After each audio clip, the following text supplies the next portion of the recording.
Jimmy Akin's Mysterious World is brought to you by the Star Quest Production Network and is made possible by our many generous patrons. If you'd like to support the podcast, please visit sqpn.com/give. You're listening to episode 343 of Jimmy Akin's Mysterious World, where we look at mysteries from the twin perspectives of faith and reason. In this episode, we're talking about The Man from Taured. I'm Dom Bettinelli, and joining me today is Jimmy Akin. Hey, Jimmy. Howdy, Dom. In the 1950s, a man arrived at an airport in Japan. He proceeded through customs, but a problem emerged. When he presented his passport, officials were startled to see that it said he came from a country called Taured. They'd never heard of Taured, and neither had anyone else. They took the man into custody, but he vanished. Who was the man from Taured? Where did he say Taured was? And could he have come from a parallel world where Taured was an actual country? That's what we'll be talking about on this episode of Jimmy Akin's Mysterious World. So, Jimmy, where does our mystery begin today? Well, it begins in Japan, and specifically it begins at Haneda Airport. Today, Haneda Airport is one of two major airports in the greater Tokyo area. The other, Narita International Airport, opened in 1978, so it wasn't there in 1954, but Haneda Airport was. This was just 9 years after Japan surrendered at the end of World War II. And by the way, there's a really fascinating story about that, which we covered previously on Mysterious World. So you can check out episode 113 at mysterious.fm/113 if you want to hear all about the desperate coup in Japan at the end of World War II. But today's story is 9 years into peacetime. And so one day in July of 1954, a plane arrives at Haneda Airport in Tokyo, and a man gets off. He's described as Caucasian and having a beard, which was less common in 1954 than it would be today. In some versions of the story, you'll hear the man's name is given as Janansfer Berhadrik, though in most versions his name is not given. The man goes to the customs area, and it's here that a problem emerges. He presents his passport, and it lists him as being a citizen of a country called Taured, Taured. That's significant because the customs officials had never heard of a country called Taured, and when they asked him where it was, he said it was in Europe. But they've never heard of a European country called Taured, so they show him a map and ask him to point to it. Without hesitating, he points to a small spot on the border between France and Spain. The spot he points to is where the Principality of Andorra is located. And Andorra is a really interesting place. Today, the population of Andorra is around 80,000 people. The modern principality goes back to the year 1278, and the local language is Catalan. Andorra is also unique in that it has two rulers who were known as co-princes in an arrangement known as a diarchy or rule by two. Today, the first co-prince is whoever is the head of state in France. So that's the French president, who's currently Emmanuel Macron. And the second co-prince is the Bishop of Urgel, Urgel being a location in Spain. Currently, this co-prince is Archbishop Juan Enrique Vives y Sicilia, though he's about to retire, and he's scheduled to be replaced by Bishop Josef Luis Serrano Pentinat. And I can't tell you how weird it is that you've got a bishop as a co-head of state, because the Code of Canon Law specifically provides Canon 285, Section 3. Clerics are forbidden to assume public offices which entail a participation in the exercise of civil power. So ordinarily, no way a bishop is going to be allowed to be a head of state. But because of this weird historical situation going back 800 years, that's what happens in Andorra. And because of the unique situation of having a French co-prince and a Spanish co-prince, the Andorrans had a really interesting way of compensating their rulers, at least until 1993 when they adopted their current constitution. Before that, they would pay the French co-prince in odd-numbered years. So that would be like 1981, 1983, 1985, and so on. and they'd pay him the equivalent of $460, which is equivalent to about $1,000 today after all the inflation the governments have caused.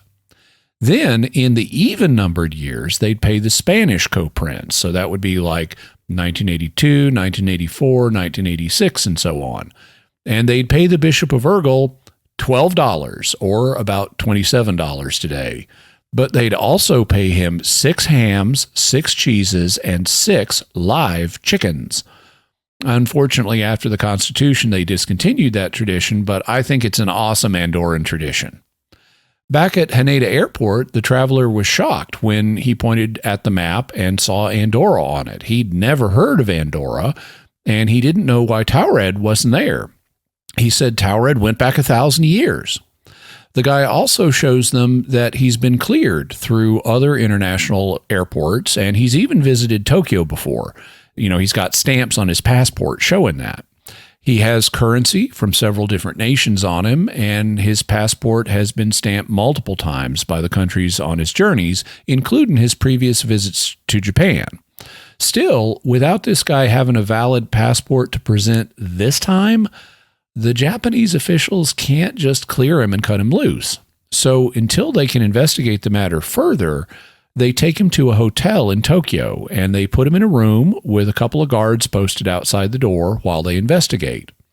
And they do have some stuff to investigate. The traveler said that he was here in Tokyo for a business trip. He works for a particular company that does business here, and he's got a bunch of documents that support that. And he's got a reservation at a hotel in the city. So the officials check by contacting the company and his hotel. But even though he had documents from the company says they have no idea who he is. And even though he said he had a hotel reservation in Tokyo, when they contact the hotel he was supposed to stay at, they say they don't have a reservation under his name. So it's all looking really strange. The next morning, when they go to ask him more questions, they enter the hotel room and he's not there. What's more, his room is immaculate. There's no sign he was ever there. His belongings aren't there, and his bed shows no signs of having been slept in. Yet, the guards who were stationed outside the door say he never came out. And this room is several floors off the ground and has no balcony, so he couldn't have gotten out through the window. He's just vanished, and nobody ever heard from him again. So that's the story of the man from Taured. Wow. So what theories are there about the man from Taured? Well, the most common theory that you'll hear is that this is what you could call a dimension slip. Time slips are situations where people appear to temporarily slip back in time, like the Versailles time slip that we talked about back in episode 224. So if there are parallel universes or dimensions, maybe there are also dimension slips where people temporarily slip into a parallel world and then slip back. So maybe the man from Taured came from a world where instead of Andorra, that territory is called Taured. And then he slipped back to where he came from along with all of his belongings. Another theory that you'll hear is that the incident involved time travel. Perhaps the man was from another time when Taured did or will exist, and that he then had a time slip to 1954. Both of those are exotic possibilities, but are there purely normal explanations that could apply here? Yeah, there are several.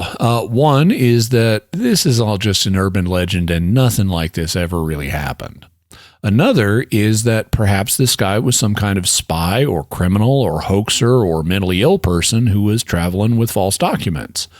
And then there's the possibility that something in the middle is true, that something like this did happen, but it's been distorted in the retelling.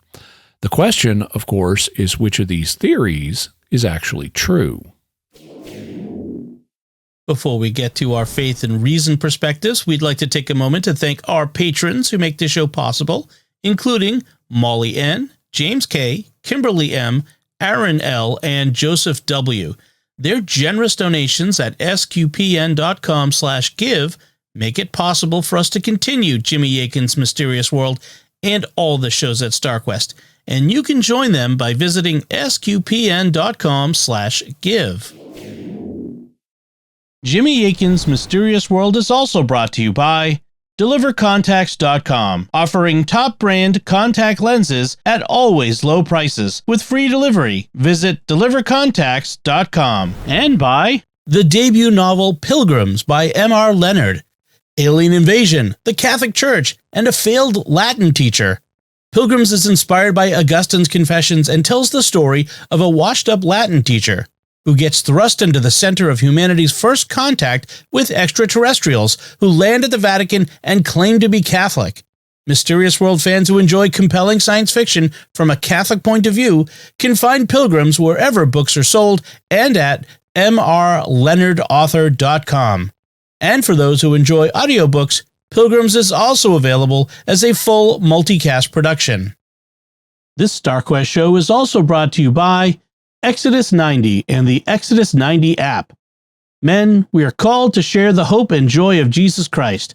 Our family, friends, and community desperately need us to imitate our Lord to be radically present and available. What if you intentionally live this Advent season differently, focused not on buying Christmas presents, but sharing the loving presence of Jesus Christ? We want to invite you to join us on the Exodus 90 app and break out of the religion of the world. Join the men of Exodus 90 and Monsignor James Shea, president of the University of Mary, who's our spiritual guide for Advent this year on the Exodus 90 app. Together, we will rediscover the hope that God lays out for us in the coming of His Son into the world. Go to exodus90.com/SQPN to learn more about Advent on the Exodus 90 app. That's exodus90.com/SQPN to join men from around the world this Advent starting December 1st. Be radically free in Jesus Christ this Advent.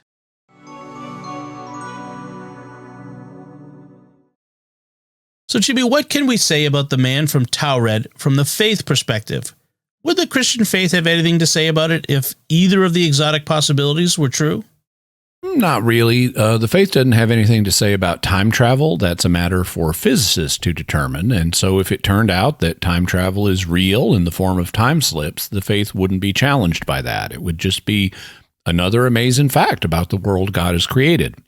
Similarly, the faith doesn't have anything to say about whether parallel worlds like the one this guy is supposed to have come from exist. I mean, we've got heaven, and you could think of that as a parallel world, but Taured is not in heaven. So if this guy came from a dimension where Taured is real and he had a dimensional slip, the faith wouldn't have any objection to that either. Again, it would just reveal an amazing aspect of the world God has created, or in this case, the worlds that God has created. Okay, then what can we say about the man from Taured from the reason perspective? How do you want to proceed now? A standard rule in paranormal investigations is that you start with the normal explanations because normal explanations are more common than paranormal ones. So you start with the normal explanations, and if you can rule them all out, then you have a basis for proposing a paranormal explanation. Before you get to that, I know you wanted to make a comment about the two exotic explanations we covered, the time slip and the dimension slip explanations. What did you want to say? Although I've heard both of them online, I think one is much superior to the other. If the time slip explanation were true, the traveler would need to be from somewhere Taured existed in place of Andorra in the history of our world, and that would either be the past or the future.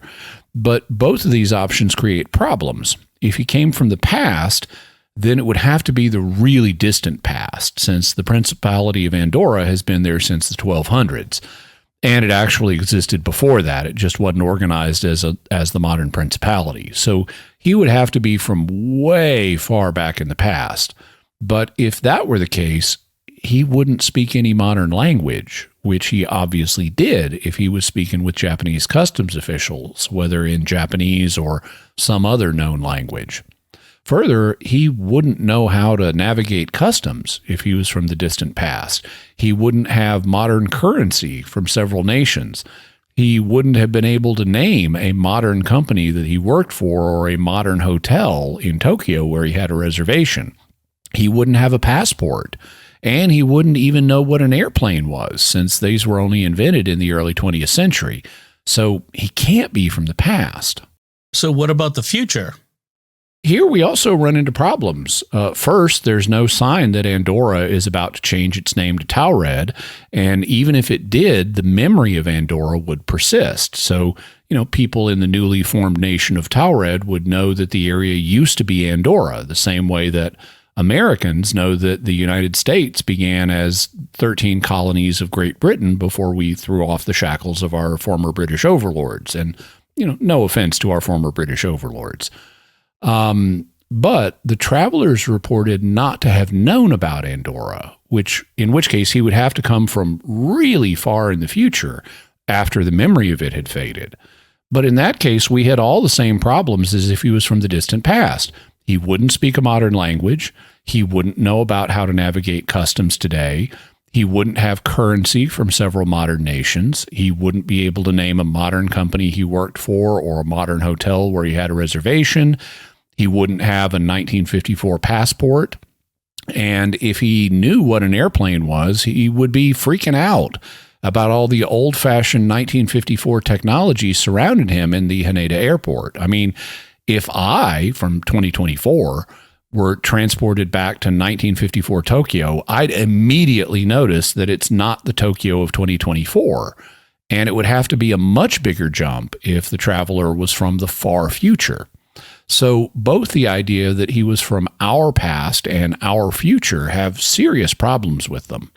I thus conclude that if either exotic explanation is true, the dimension slip is much superior.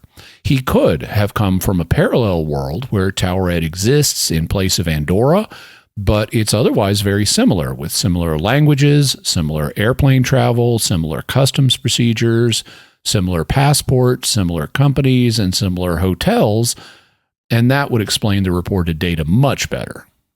Okay, then let's take a look at the normal explanations before we propose a paranormal one. What about the idea that this was just an urban legend and nothing like this ever happened? What do you make of that possibility? At first glance, it has a lot going for it. You'll recall that I said some versions of this story give the man's name as Janansfer Berhadrik, but this is not very commonly reported. That name doesn't appear very often. If you search for that name compared to the man from Taured, the large majority of hits are for the latter. It's like 20 times more common to find websites referring to the man from Taured compared to Janansfer Berhadrik. So it looks like that name may be a recent invention. In that case, the main character of our story doesn't have a name. And you also don't find the name of his company or the name of the hotel where he was supposed to have a reservation. The story is curiously silent on all the key details that you'd want to look up to verify it. Furthermore, none of the versions of the story that you find on the internet had documentation from primary sources. I mean, how did people writing these websites know that this event had happened?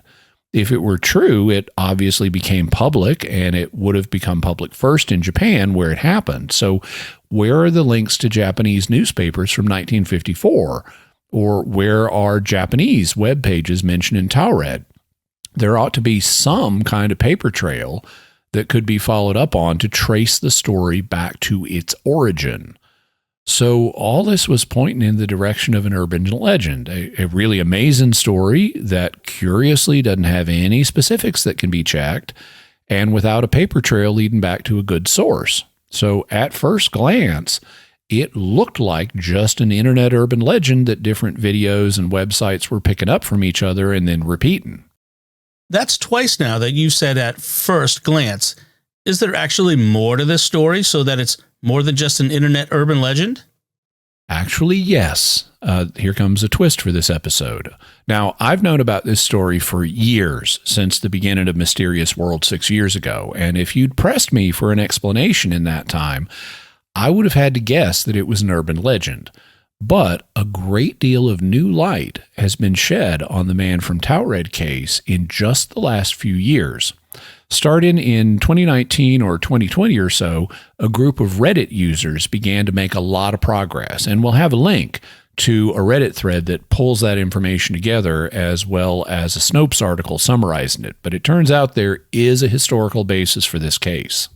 So what did they find out? Well, they discovered several accounts in actual print resources that looked like they could have been the basis for this story. For example, they found a newspaper story in the British Columbia paper The Province from August 15th, 1960.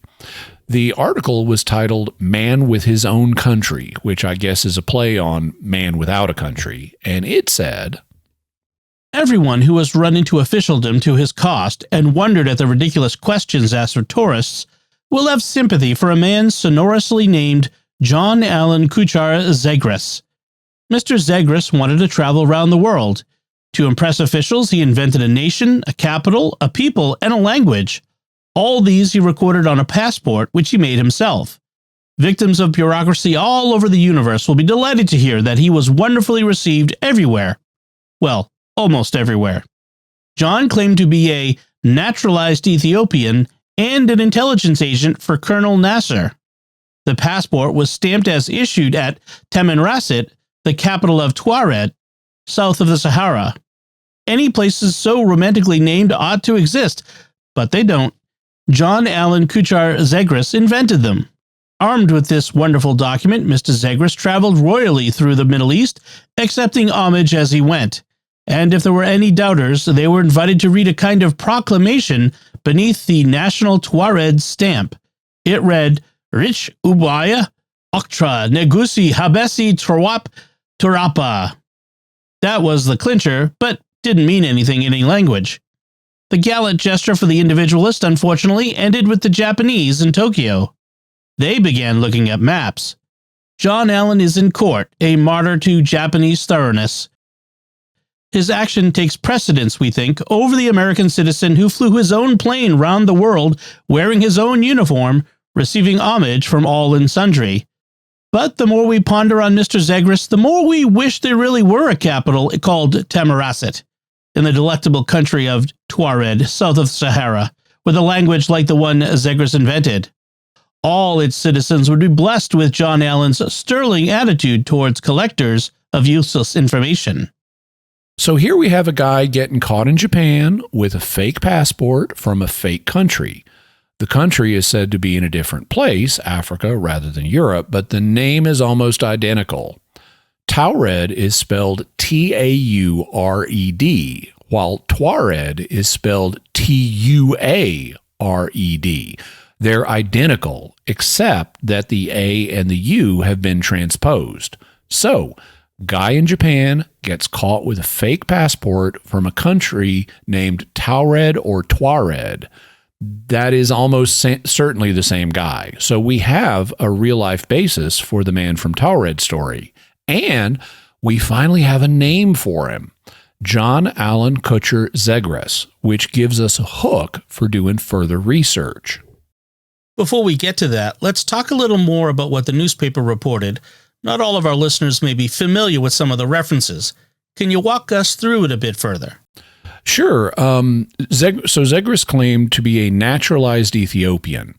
Ethiopia is a country in Eastern Africa. We've mentioned it in our Lost Scriptures episodes on Jubilees and First Enoch, since these books are considered canonical in the Ethiopian Orthodox Church. But if Zegras was a naturalized Ethiopian, that would mean he held citizenship in Ethiopia, even though he wasn't from there. And that would explain why he was white, even though people who are from Ethiopia are usually black. The newspaper also claimed that he was an intelligence agent for Colonel Nasser. That would be a reference to Gamal Abdel Nasser. In 1960, when the article came out, Nasser was the president of Egypt. But he had previously been in the Egyptian military where he held the rank of lieutenant colonel, so he was called Colonel Nasser. And even though they have Sudan between them, Egypt is close to Ethiopia. So the idea is that Zegras was a naturalized citizen of Ethiopia, but he was doing intelligence work for the Egyptian president. Is that plausible? He did have a fake passport, and spies carry those a lot. Yeah, but if you're doing intelligence work, the agency you work for will give you a fake passport that isn't obviously fake. Intelligence agencies have skilled document forgers that will produce high-quality fake passports. What they give you will look real, and it won't scream that it's not real by saying it's from a country that doesn't exist.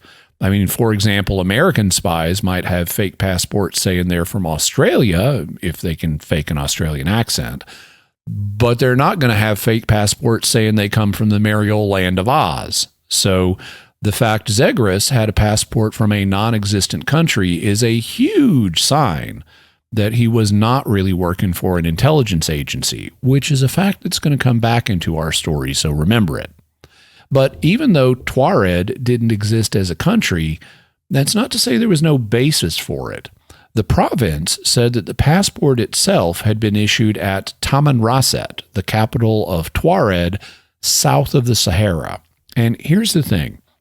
Tamanrasset is a real place in Africa, only it's not in Ethiopia or Egypt, and it's not south of the Sahara. Instead, it's in North Africa over in Algeria. It's in the Hagar Mountains, which are surrounded by the Sahara. And here's the thing, it is a principal city. Specifically, it's the chief city of a region that is known as the Algerian Tuareg. It's called that because it's the part of Algeria where a semi-nomadic people known as the Tuareg live. They're a Berber people, and notice how their name is spelled. Tuareg. It's the same as Taured, except it ends in a G rather than a D, and both D and G are similar sounds.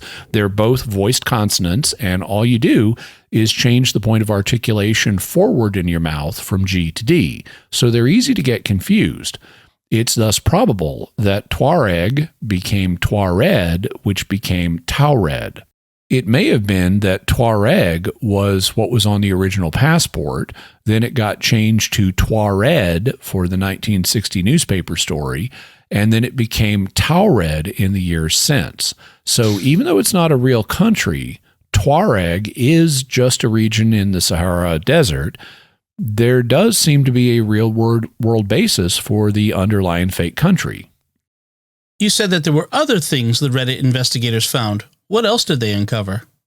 Well, the story of John Zegras was apparently in the news in 1960 because from the same year, just a couple of weeks earlier, on July 29th, there was a speech in the British House of Commons that mentioned him. Mr. Robert Matthew, the MP from Honiton, was making a speech about how passports are not very good security checks. And of course, this was back when a passport was just a little paper booklet before the high-tech passports we have now. Anyway, Mr. Matthew said, "My honorable friend may know the case of John Allen Zegras, who is at present being prosecuted in Tokyo. In evidence, he describes himself as an intelligence agent for Colonel Nasser and a naturalized Ethiopian. This man, according to the evidence, has traveled all over the world with a very impressive-looking passport indeed. It is written in a language unknown, and it has remained unidentified, although it has been studied for a long time by philologists. The passport is stated to have been issued in Tamanrasset, the capital of the independent sovereign state of Taured. Neither the country nor the language can be identified, although a great deal of time has been spent in the attempt. When the accused was cross-examined, he said that it was a state of 2 million population somewhere south of the Sahara. This man has been around the world on this passport without hindrance, a passport which, as far as we know, is written in the invented language of an invented country. I would stress, therefore, that passports are not very good security checks." So he's clearly referring to the same guy, John Allen Zegras, naturalized Ethiopian, Tamanrasset, Taured, all the same stuff. But he adds a couple of details. First, Taured is supposed to have 2 million people, though it doesn't exist. And second, Zegras is currently being prosecuted in Tokyo. No doubt that's why his case came to the attention of international newspapers, and that gave us another hook for research. We should be looking for a 1960s court case in Tokyo involving him. And were they able to find anything like that? One of the things that they found was a CIA summary of a Japanese radio broadcast that mentioned him. The CIA has a daily report of foreign radio broadcasts where they summarize what gets said. And one of the summaries from December 22nd, 1961 said this. Zegras sentence. The Tokyo District Court, 22 December, sentenced John Allen K. Zegras, a man without nationality, to 1 year imprisonment for having illegally entered Japan and passing phony checks. Zegras, self-styled American, who has professedly acted as an agent for the U.S. Federal Bureau of Investigation and the Central Intelligence Agency, entered this country in 1959 on a bogus passport. So apparently Mr. Zegras' case did not go well in the courts, and he was sentenced to a year in prison. And even though the summary of the broadcast is very short, we have more information about him. The charges against him weren't just traveling on a false passport. He also had been passing phony checks in Japan. So that would indicate that he actually made it through customs and then had been passing phony checks afterwards. Also, he had entered the country not in 1954, but in 1959, which explains why it was in the news in 1960 and 61. And this is an easy mistake to make since a 9 looks a lot like a 4, so 1959 could be mistaken for 1954. We also learned that he claimed, at least in his court case, to be an American, but they didn't know whether that was true or not. And he claimed to have been both an FBI and a CIA agent, so there's where the claim about being an intelligence agent comes back into our story. Except, as we had heard earlier, he almost certainly wasn't an intelligent agent, since if he was, he would have had a professionally produced high-quality fake passport that wasn't from an imaginary country. Instead, given that he was passing phony checks, something that intelligence agents typically don't need to do since they're funded by their agency, it sounded more like he was a criminal. That's a summary of a Japanese news broadcast, but did the Reddit investigators ever come up with any reference to Zegras in the Japanese press itself? They did. A Japanese Redditor named Terayuchi found several articles dealing with him, and one of them had a picture of Zegras. So in the video version of the podcast, we'll have a newspaper photo so that you can see what the actual historical alleged man from Taured actually looked like. Unfortunately, we have only AI translations of the Japanese articles into English, so there are some errors in the translations. I've tried to clean them up a bit, though, but here's what they say. The first one is from August 10th, 1960, and it says, "The mystery man who tried to smuggle himself into the country attempted suicide immediately after sentencing. Fictitious nationality, fluent in 14 languages. A mysterious foreigner of unknown nationality and background accused of illegal entry and fraud tried to commit suicide in front of the judge who handed down the verdict at the Tokyo District Court on August 10. The defendant, John Allen K. Zegras, 36, was sentenced by Judge Yamagishi to 1 year of imprisonment. The prosecutor asked for a year and a half at the sentencing hearing of the Tokyo District Criminal Court number 28, shortly after 10 a.m. on the same day. But when the interpreter told him of the sentence, the defendant suddenly stood up and jabbed his arms with pieces of a glass bottle that he had hidden in his mouth, and then he tried to kill himself. He slashed himself. Surprised by the bleeding, 3 attendant guards rushed to the scene, but there was a great commotion. He was shouting, "I'm going to kill myself," in English, and the patient was admitted by ambulance to Kyobashi Hospital in the vicinity. The extent of his injuries is believed to have lasted about 10 days. Zegras and his Korean wife entered Haneda Airport with a forged passport from Taipei on October 24 last year, and in December of the same year, he stole about 200,000 yen and $140 in traveler's checks from the Tokyo branch of the Chase Manhattan Bank, and another 100,000 yen from the Tokyo branch of the Bank of Korea. The forged passport used to enter the country was handmade, and the name of the country, Nagusi Habesi Gulul Olul Olul Olul Esprit, was completely fictitious, and the characters written on it were also unclear, even after being authenticated by a specialist as to what language it was written in. The defendant spoke 14 languages, and in response to the investigation, he stated that he had come to Japan on orders from an Arab-related agency and was working for a U.S. intelligence agency, but there was no such fact. and the district prosecutor, troubled by the fact that the nationality of the defendant was unknown, prosecuted the case. The identity of the riddle was not revealed at the trial, and the English newspaper reported that he was a mystery man. The passport of the nationality was the size of a weekly magazine and was recognizable at a glance as a fake. However, the Japanese embassy in Taipei issued a visa on October 17 last year, and this is the first time that the defendant was able to enter the country with this kind of passport.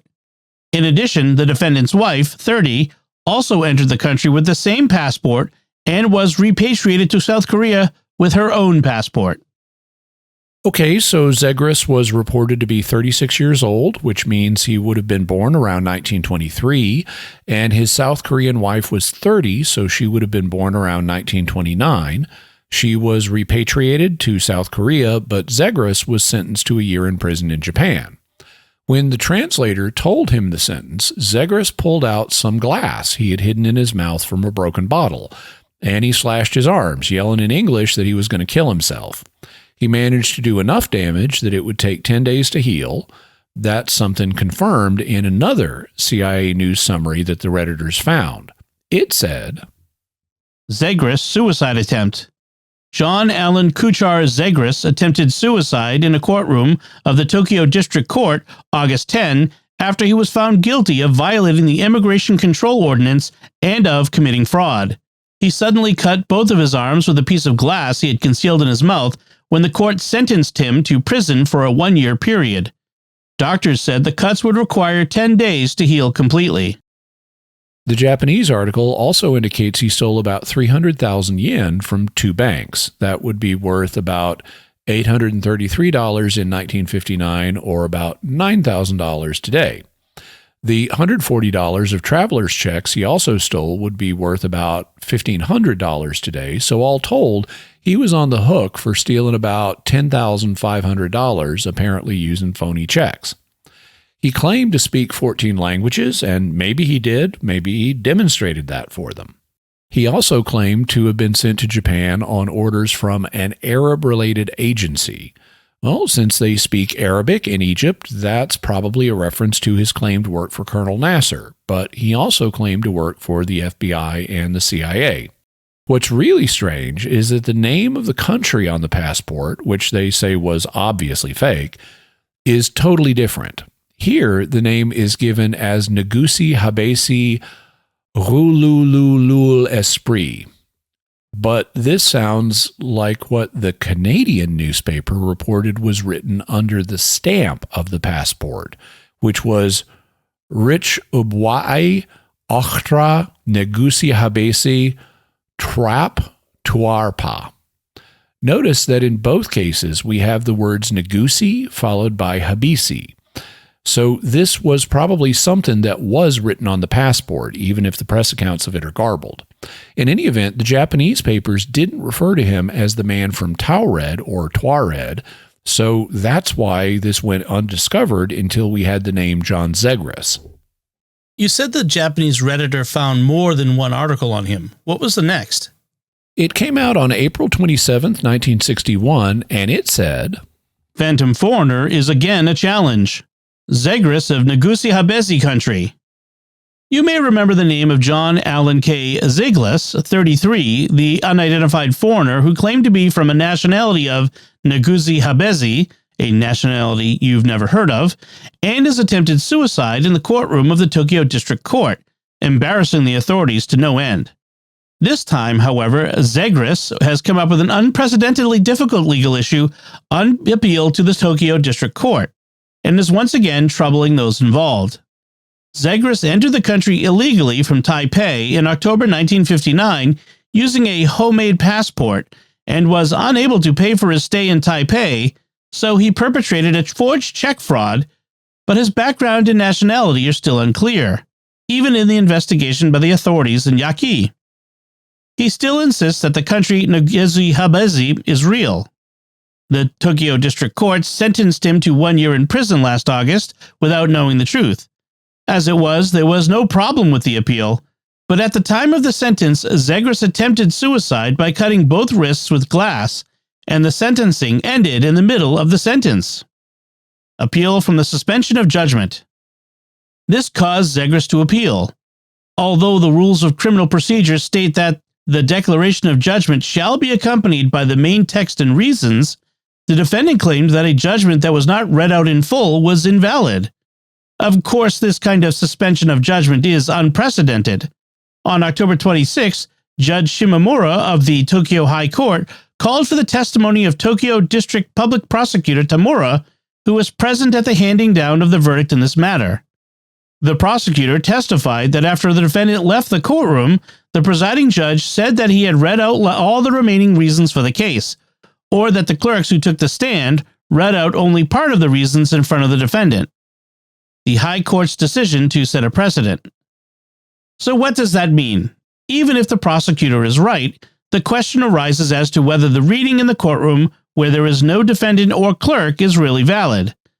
It will be a new precedent for the High Court to decide, of course, but even so, Zegras is a man who has often eaten people.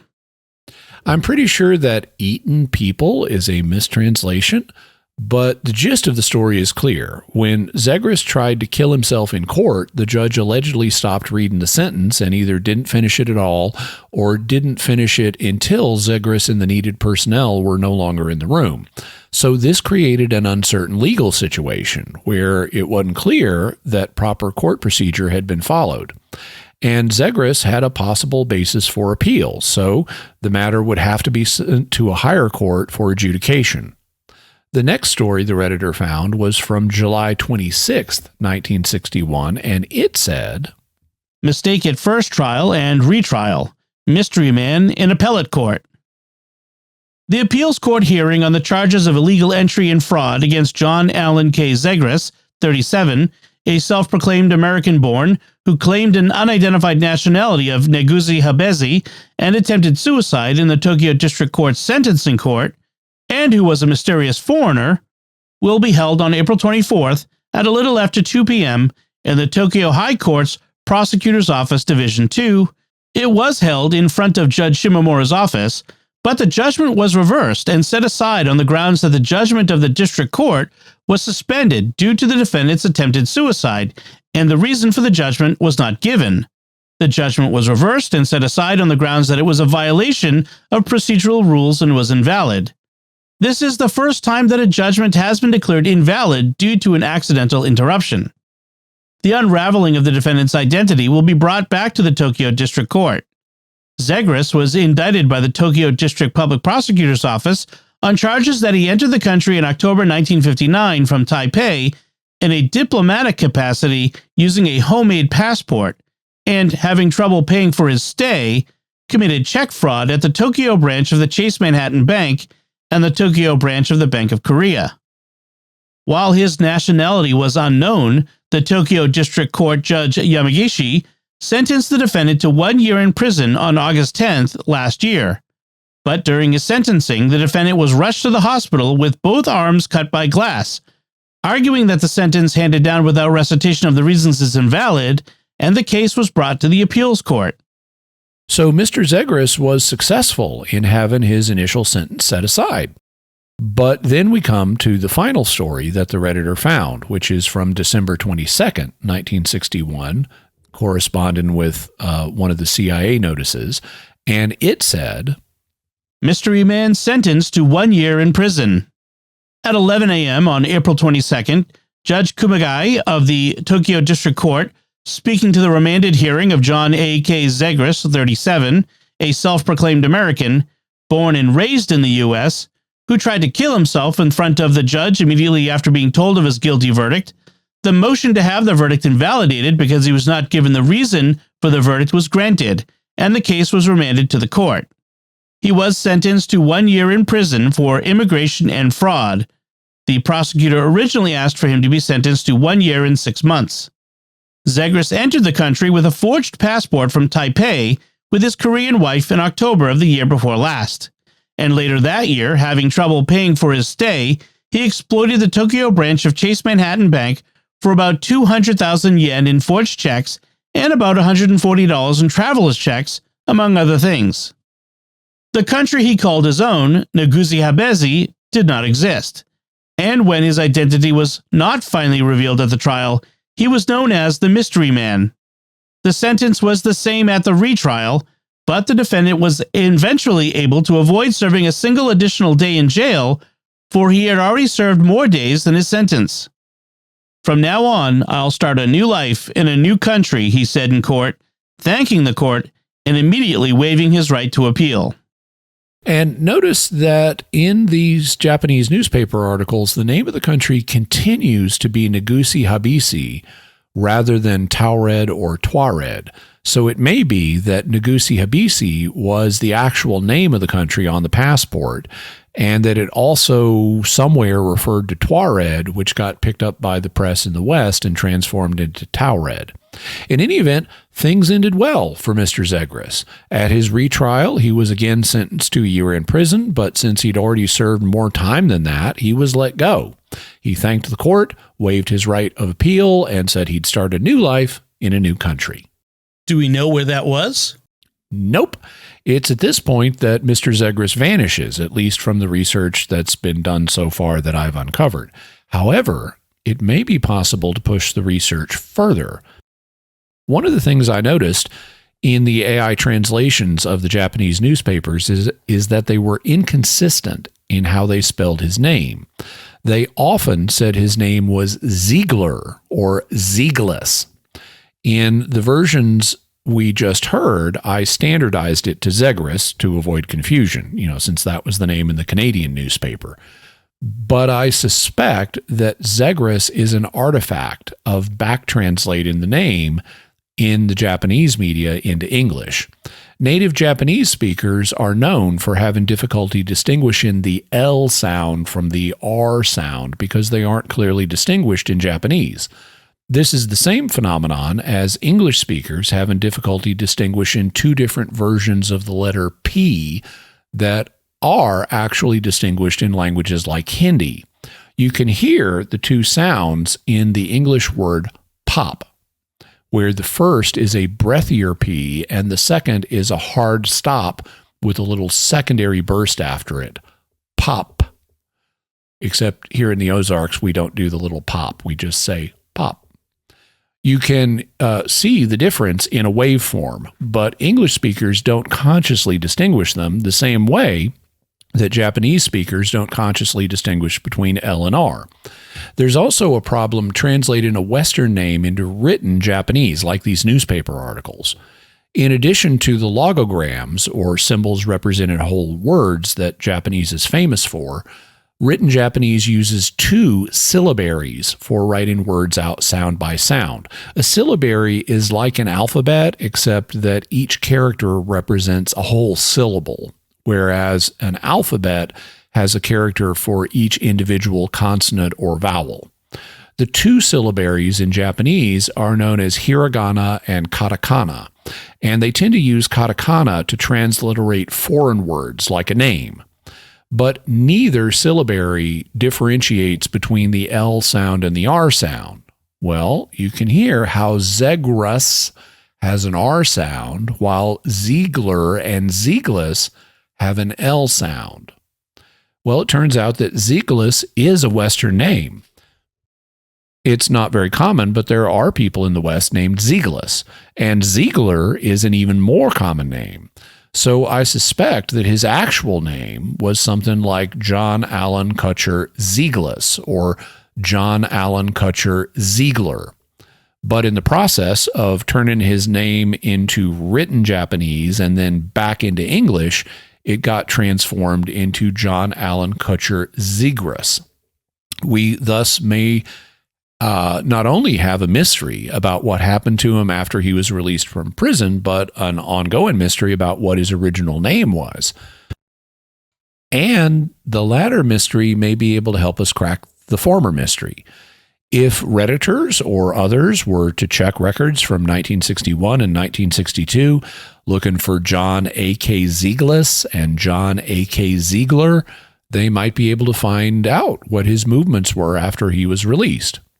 I don't plan to do that research myself, at least at the moment, but perhaps some Redditors or other listeners would care to look into it. And if you do, let me know what you find, because I'd love to update this story. There are quite a number of possible leads here, including a number of variants on a pretty unusual name, which makes it easier to find, with a guy born between 1922 and 1924, possibly in the United States, given his claim to be born and raised in America. And since he had a South Korean wife, he may have served as a soldier in the Korean War between 1950 and 1953. So checking U.S. Census records, military records, and marriage records might turn him up, and we might learn a lot more about him. So here's hoping. So, Jimmy, what's your bottom line here? The Man from Taured is a great story, and it's cool to think about it as a dimension slip from a parallel world, but the evidence doesn't support that. What the evidence does support is still a really interesting story. In October of 1959, a man named John Allen K. Ziegler or Zegras arrived in Japan from Taipei with his South Korean wife, and he was traveling on a phony passport. He had trouble paying for his stay in Japan. He did get through customs, but then he had trouble paying for his stay in Japan. So in December of 1959, he wrote some bad checks totaling around $10,500. He then got caught. His wife was deported to South Korea, and John was put on trial. He was sentenced to a year in prison, but while they were reading the sentence and the reasons for it, he attempted to commit suicide by slashing his wrists with some broken bottle glass that he had concealed in his mouth. This was a huge breach of Japanese etiquette and an embarrassment to the court. Particularly embarrassing was the fact that they were so shocked that they didn't finish reading all the stuff they needed to, at least not in front of the right people. So John appealed his sentence, got it set aside, and got a new hearing. The new hearing also resulted in a 1-year sentence, but by this point, John had already served that much time, so he thanked the court, waived his right to appeal, and said he'd start a new life in a new country. Let's hope it went well for him. So, Jimmy, what further resources are there on The Man from Taured? We'll have a link to a YouTube video on the story from 2017, which was one of the ways I learned about it back in the day. We'll also have a link to the Reddit thread bringing together a lot of this data and also a summary of some of the data from Snopes.com. We'll have a link to the August 15th, 1960 newspaper story in the province, and also the July 29th, 1960 speech in the House of Commons, as well as a Reddit thread from the Japanese Redditor who found the newspaper articles in Japanese. Also, we'll have a link to the 1961 CIA radio summary and the 1960 CIA radio summary. Excellent. And now it's time to hear from you. What are your theories about the Man from Taured? Let us know by visiting sqpn.com or the Jimmy Akin's Mysterious World Facebook page, sending us an email to feedback@mysterious.fm, sending a tweet to @MYS_world, visiting the StarQuest Discord community at sqpn.com/discord, or calling our mysterious feedback line at 619-738-4515. That's 619-738-4515. And I want to say a special word of thanks to Oasis Studio 7 for the video and animation work in this episode. You can check it out at my YouTube page, youtube.com/Jimmy Akin, where I'm trying to grow my channel up to 100,000, which is a special threshold for all YouTubers. They even give you a special award when you hit that level. So I'm trying to make it, and you can help me by liking the video, commenting on it, subscribing, and when you subscribe, be sure and hit the bell notification so you always get notified whenever I have a new video. So, Jimmy, what's our next episode going to be about? Next week is the Friday after Christmas, so we're going to be doing our annual Christmas episode of Weird Questions. We'll be considering things like time travel, inserting yourself into the Bible with time travel, Adam and Eve and belly buttons, Lost Letters of St. Paul, my own most wanted books of world history, Highlander, and more. Very good. You can follow Jimmy Akin's Mysterious World in Apple Podcasts, Spotify, TuneIn, your favorite podcast app, or at Jimmy's YouTube channel, as he mentioned, where you should definitely hit that bell to get notifications. Get your very own Mysterious World t-shirt, mug, and more in our merchandise shop at sqpn.com/merch. You'll find links to Jimmy's resources from our discussion on our show notes at mysterious.fm/343. And remember, to help us continue to produce the podcast, please visit sqpn.com/give. Jimmy Akin's Mysterious World is also brought to you in part by The Grady Group, a Catholic company bringing financial clarity to their clients across the United States, using safe money options to produce reasonable rates of return for their clients. Learn more at GradyGroupInc.com. And by Rosary Army, featuring award-winning Catholic podcasts, rosary resources, videos, and the School of Mary online community, prayer, and learning platform. Learn how to make them, pray them, and give them away while growing in your faith at rosaryarmy.com and schoolofmary.com. Join a once-in-a-lifetime opportunity to go on pilgrimage to the mysterious shrines and sites of Italy in the Jubilee year 2025 with Jimmy Akin and me, Dom Bettinelli. Go with us on a 12-day, all-inclusive tour that gives you incredible access to Jimmy's insights in Rome, Assisi, Orvieto, Monte Cassino, San Giovanni Rotondo, the Grotto of St. Michael, and more. We're also planning special activities like recording on location for future episodes of Mysterious World and an in-person Weird Questions episode just for pilgrims. Space is limited and filling up, so be sure to find out more. Visit mysterious.fm/Italy 2025 to reserve your spot today. That's mysterious.fm/Italy 2025. Until next time, Jimmy Akin, thank you for exploring with us our mysterious world. Thanks, Tom. And once again, I'm Dom Bettinelli. Thank you for listening to Jimmy Akin's Mysterious World on StarQuest.